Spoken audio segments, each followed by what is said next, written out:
The ongoing negotiations between Israel and Lebanon represent a crucial juncture in the efforts to secure a ceasefire that could significantly alter the security dynamics in Lebanon and the wider region. In today's episode, we will examine the latest developments in the talks, considering the positions of both parties and the obstacles that they face.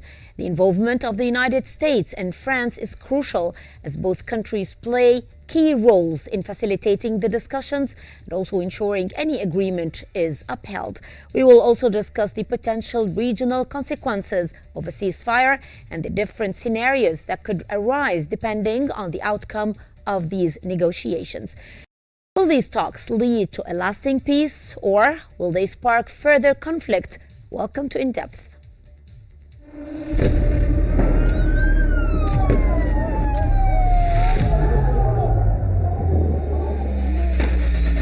كل المستهدفين هن مدنيين.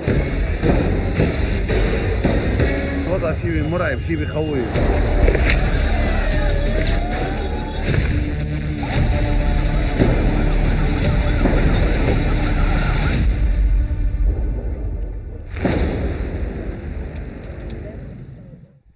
Voice of America has reported that the EU Foreign Policy Chief Josep Borrell urged Israel to agree to a ceasefire with Hezbollah, stating that there are no more excuses for continued fighting. Speaking ahead of a G7 meeting, Borrell emphasized the urgent need for a ceasefire to protect civilians displaced by the ongoing conflict. He called on Israeli Prime Minister Netanyahu's government to approve the proposal without adding further conditions. U.S. officials, alongside Israel's ambassador to the UN, also indicated progress in ceasefire negotiations. However, while discussions are moving forward, no agreement has been finalized.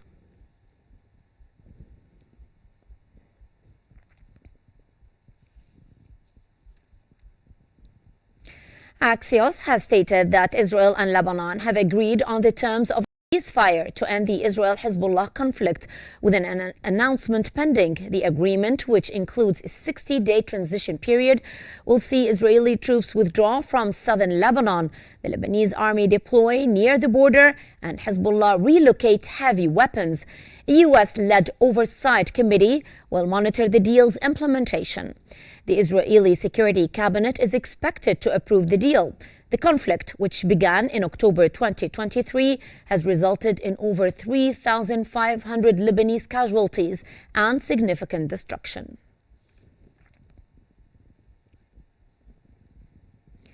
Israel and Lebanon are nearing a U.S.-brokered ceasefire agreement aimed at ending the Israeli-Hezbollah conflict. The deal includes a 2-month ceasefire, with Israeli forces withdrawing from southern Lebanon and Hezbollah moving its presence south of the Litani River. According to the Times of Israel, the Lebanese army will take over these areas with support from a UN observer force. Israel is not planning to set up a buffer zone to their homes. The U.S. will lead the international committee overseeing the deal, with France also involved. Despite disagreements over the committee's composition and implementation, a near-final agreement is in place. However, Israel insists on maintaining freedom to act against threats, particularly in Lebanon.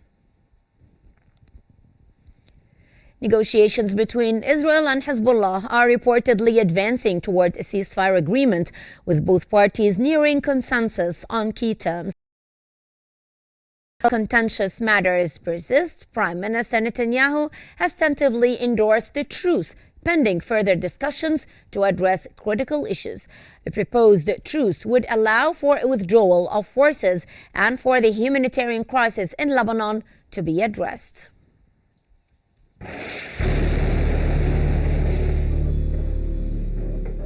Recent developments indicate significant progress toward a ceasefire agreement between Israel and Hezbollah, with both sides reportedly close to finalizing terms.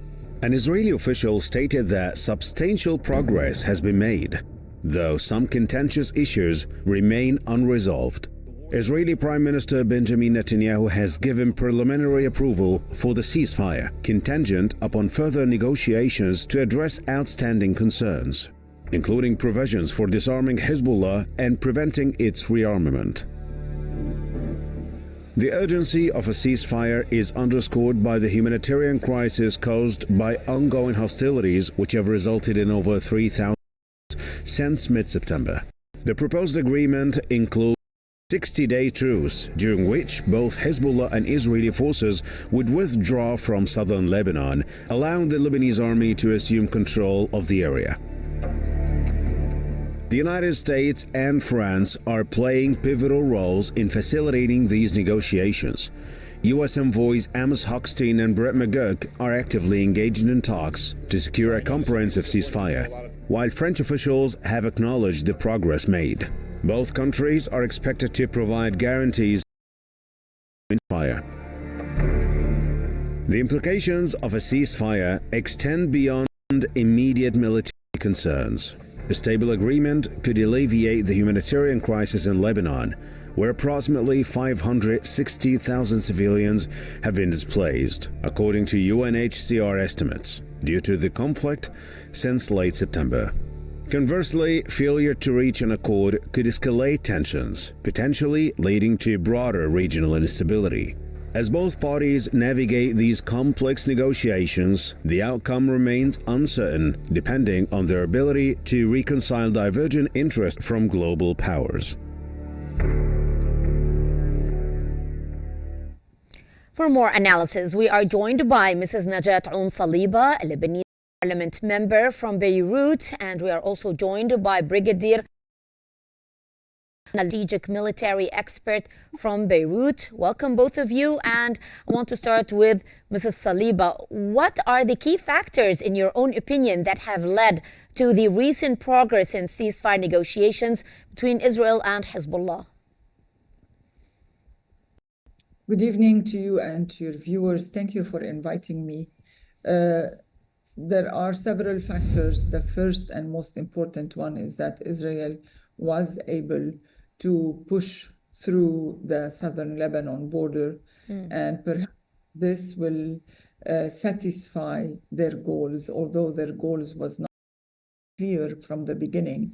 They said that they wanted to do an incursion, although it has become a complete invasion and mass destruction of buildings and infrastructure of Lebanon. Yes. So perhaps they have seen that this is now what they have accomplished can secure their borders, and this would be enough for them.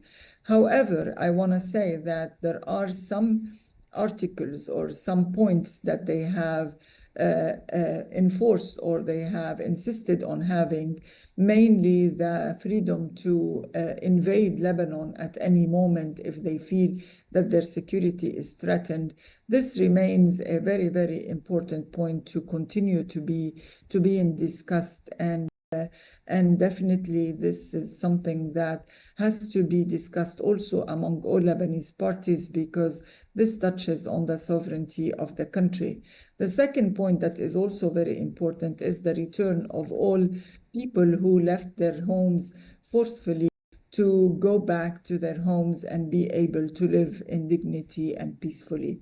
We tend to emphasize this point extremely because if we were talking about a just ending, this ending has to be equal or just for both parties, including the return of the civilians to their homes and lands. Brigadier El-Tanir, what are the key military challenges in ensuring the withdrawal of Israeli forces from southern Lebanon, and how might these affect the implementation of the proposed ceasefire agreement? Good evening, and thanks for having me on your channel. Please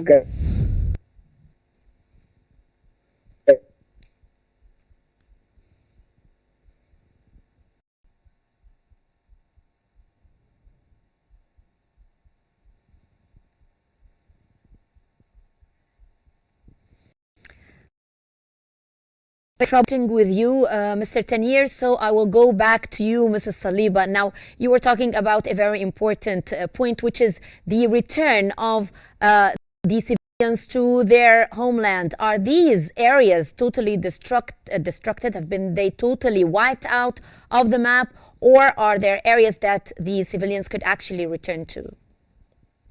The question whether their homes are up or down, this is not the important thing. The important thing is that they are free to go back, and most importantly is that they own the land. That's their land.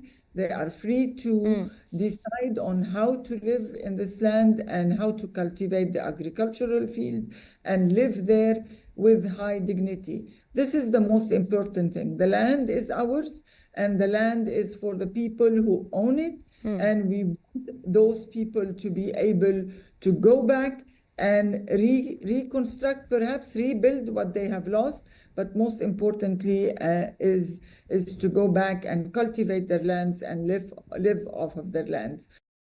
That's the most important part. It's not about the home or the structure of the houses.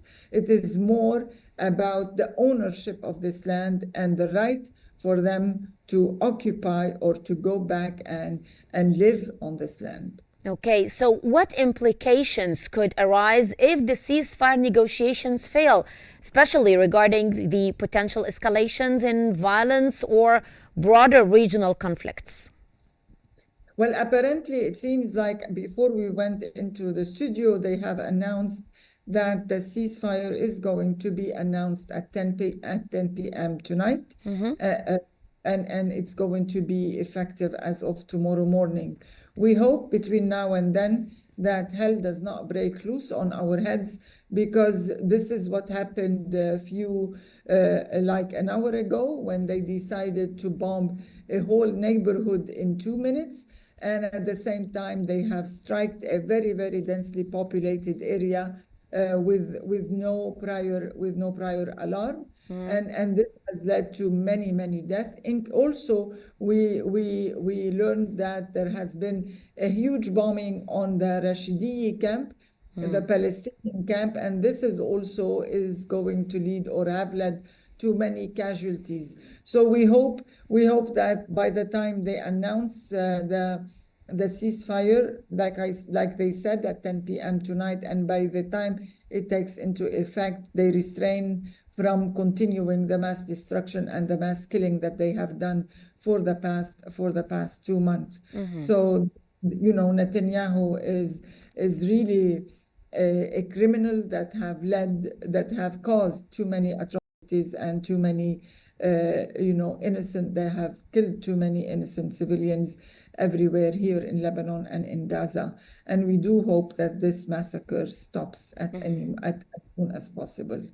Definitely. And we have Brigadier Tanir back with us again, joining us from Beirut. Sir, what are the key military challenges in ensuring the withdrawal of Israeli forces from southern Lebanon, and how might these affect the implementation of the proposed ceasefire agreement?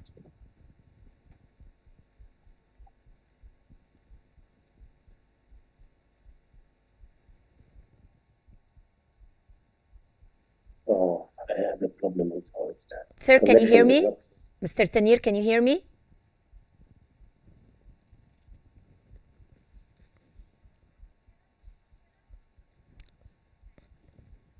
I think we lost the connection with Brigadier Tanir again, so I'll go back to Mrs. Saliba. How do the roles of the US and France in facilitating the ceasefire negotiations actually influence the potential for a successful agreement, especially considering the recent tensions over the ICC arrest warrants for Israeli officials?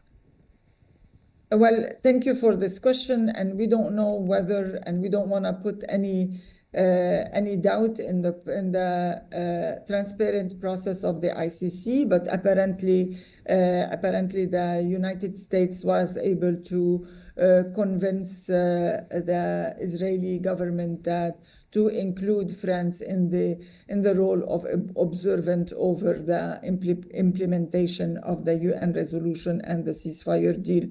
We do hope that those two countries and other countries who will be contributing to this role will do a just and a job with high equity, meaning that they don't prefer one side over the other. We really want eventually that this nightmare is over and the truce would lead to a complete ceasefire and a complete agreement between the two parties. I think they have a huge role to play. At the same time, they really need to be able to support the Lebanese army forces to take its role and to implement all the responsibilities upon them so that the sovereignty of the country is withheld very high and the state of Lebanon regains its trust and its confidence within the international community. And we do hope that this whole ordeal will also help in filling up the vacancy, meaning that the presidential vacancy, and we will convene as soon as possible, like immediately, to elect a president so the state regains its structures as well. So not only its confidence and its trust, its implementation through the Lebanese army forces of high security in the south and all over Lebanon, but at the same time, we really need to regain a state structure, starting with the president and then moving on to an active ministerial cabinet. Mm-hmm. So, Mrs. Saliba, in your own opinion, what are the most likely scenarios for both parties if the ceasefire is successful or if it collapses? And what factors will influence these outcomes? There are many challenges on the ground. From the Lebanese part, there is, like I said, the building of the state, the building of the confidence, the support that is highly needed for the Lebanese army forces. And I'm saying the political support for the Lebanese army forces so that they do their job, because they are capable and they have the know-how, they have the people, they have the army, the number, they have proven time and time again that whenever they are needed, they will deliver. All they need is that all political parties would rally behind them so that they are effective on the ground. That's a very big challenge internally. And the second challenge is that we really need to convene immediately to elect a president, so that we really need to tell the whole community, Arabic and international community, that we're ready to take on the matters in our own hands. And we need from the Arab communities to support us to implement the Ta'if agreement as fast as possible, because this also has defaulted based for several years, and it's imminent that we start applying the Ta'if agreement. From the part of Israel, we don't know whether they have plans for the whole region and whether this truce agreement is going to be fake or not, because trust in the Israeli government is very, very low. Yes. And we hope that they hold tight to their promises and will withdraw from southern Lebanon, and this would allow the Lebanese people to go back to their lands and live peacefully. Hopefully. Now, what are the key issues that remain unresolved in the current ceasefire negotiations between Israel and Hezbollah, and how might these impact the final agreement?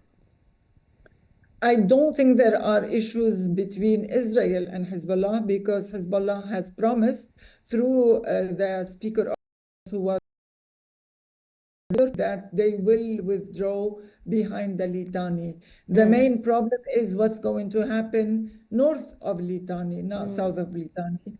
And this is an internal matter that will also create a lot of challenges internally. And this is what I meant. Hezbollah has to know that he can, it's a party that is welcome to do political work, but I think enough is enough. We paid very dearly in terms of having a small country, a small state within a state. We don't want to be proxies to any other in the region or internationally. We really need to strengthen the state and strengthen the army. And we want one army, the Lebanese army forces that is able to hold and to protect the sovereignty of the country. So internally, we really need to make sure that Hezbollah does not do this again. They do not strengthen a state within a state. They are welcome to be doing political work like every other political party, but not to repeat what they have done, because what they have done before in terms of arming themselves and creating all this infrastructure of an army within the state has really cost Lebanon, the citizens and the residents of Lebanon dearly, and this is, I think, enough. Yes. For us. I think we succeeded to bring Brigadier Al-Tanir back on the phone. Sir, can you hear me? Yes, good evening. Good evening to you. Sir, what are the key military challenges in ensuring the withdrawal of Israeli forces from southern Lebanon and the ceasefire agreement? And as a matter of fact, we don't trust our enemy, and especially Netanyahu, and we are afraid that, as happened in Gaza Strip, will happen in South Lebanon. As you heard, every minute at the last 3 hours, every minister of the enemy cabinet had their own conditions, and I think they are going to confuse all the people in the world that Lebanese people don't want to implement the 1701 resolution. So, Tanir, can you elaborate more on the significance of the proposed 60-day truce and the withdrawal of forces from southern Lebanon? How does this align with previous agreements or resolutions? I don't know why they put 60 days. These 60 days is like a trap. It's like a trap. I don't know why. And within these 60 days, what we will do? Is there an implementation for our army? Is there a withdrawal from everyone unarmed, even party Hezbollah? That must be solved before doing anything. So, how Israeli troops will stay in that area, and our soldiers will implement and will take their places there, and how can the unarmed people from Hezbollah can withdraw to the south of Litani? Okay. So, Brigadier Tanir, how could the successful implementation of this ceasefire agreement affect the broader regional stability, especially in relation to the ongoing conflict in Gaza and tensions with other regional actors? I think there must be a real... Till now, we don't know anything about the agreement. Did you see any agreement? Did you saw what articles there? I don't know. And now we didn't know anything, only hear from many resources and sources about that. As a matter of fact, I'm telling you, there must be with South Lebanon or the occupied area that they are doing nowadays, and after that, the Lebanese army has the ability to maintain its work and to implement through all the region. Well, I would like to thank both of you, Mrs. Najat Aoun Saliba, the Lebanese parliament member, and also Brigadier Taqiyuddin Al-Tanir, the strategic military expert. Thank you very much for your valuable insights. And actually, ladies and gentlemen, that brings us to the end of today's episode of In Depth. Thank you very much for watching, and stay tuned for more updates here on Q News.